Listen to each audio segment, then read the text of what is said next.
With the queue system being so advanced, how intuitive is it? Am I going to get a phone call from my mom saying, how do I turn the volume down? And the one other question I had quickly was, with technology advancing so quickly and user interfaces advancing, is the queue system going to be updatable, or in 5 years is it going to look old and dated? And thanks, Nathan and Sal and everybody who else joined us today. Nate, why don't you go ahead and introduce yourself and ask your first question. Hi, Steve. I'm not from Wisconsin, but I do have a question about your time back in Wisconsin. Twice you were a PGA Tour Comeback Player of the Year, and we hear stories about you hitting balls out into the snow in Wisconsin to get back to that. Was there any certain key thing that kind of triggered your comebacks both times? Well, thank you again, Steve, for joining us here on Google+, and thank you to Nate and Christopher as well.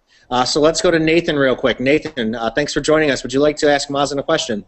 I do. Thanks for having me. Ford has obtained some pretty high fuel economy numbers with this Fusion.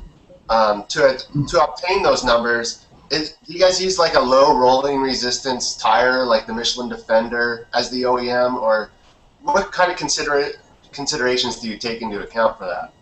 I got one last quick question for you then.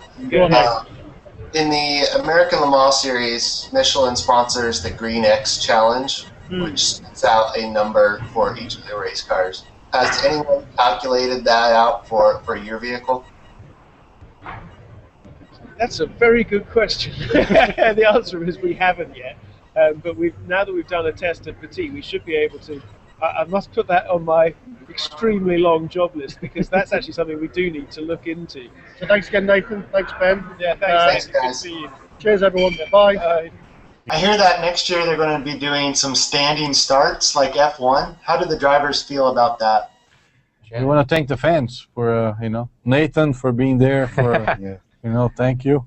We'll go back to Nathan Rich for a follow-up question he has regarding the total swing control. Why don't you go ahead, Nathan? Yes, I've owned 3 versions of the game over the years, with the most recent being the 2009 game. And my gameplay has dropped off over the years with the game. I think that's due to the relative score to actual play. You guys released a new feature called Total Swing Control in this edition. Will this help out to correct that and maybe normalize the scores a little bit? I'd also like to thank our guest fans who joined us via video on Google Plus Hangout: Patrick Dierski, Nathan Rich, and Cameron Conyers. Gentlemen, thank you very much. So we got another one coming in from Google+. It's from Nathan Rich. Tom, this sounds like a question for you. Who are the biggest names that have changed equipment manufacturers this year?